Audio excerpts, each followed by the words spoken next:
مع قناعة تملأ القلوب والعيون غنى، وخصاصة تملأ الأبصار والأسماع أذى،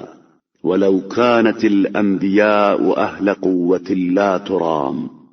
وعزة لا تضام۔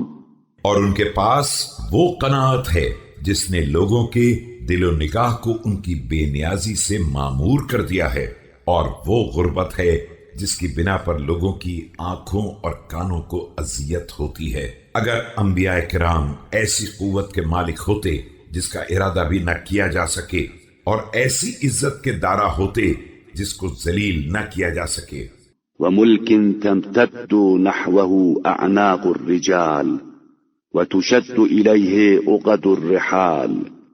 لكان ذلك أهون على الخلق في الاعتبار وأبعد لهم في الاستكبار، ولآمنوا عن رهبة قاهرة لهم أو رغبة مائلة بهم۔ اور ایسی سلطنت کے حامل ہوتے جس کی طرف گردنیں اٹھتی ہوں اور سواریوں کے پالان کسے جاتے ہوں، تو یہ بات لوگوں کی عبرت حاصل کرنے کے لیے آسان ہوتی اور انہیں استکبار سے بآسانی دور کر سکتی،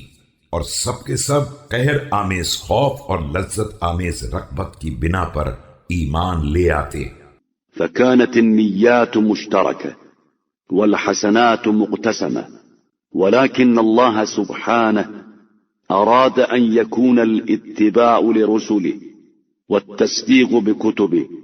والخشوع لوجهه والاستكانة لأمره والاستسلام لطاعته۔ سب کی نیتیں ایک جیسی ہوتی اور سب کے درمیان نیکیاں تقسیم ہو جاتی، لیکن اس نے یہ چاہا ہے کہ اس کے رسولوں کا اتباع اور اس کی کتابوں کی تصدیق اور اس کی بارگاہ میں خضوع اور اس کے عوامر کے سامنے فروتنی، أمورا له خاصة لا تشوبها من غيرها شائبة،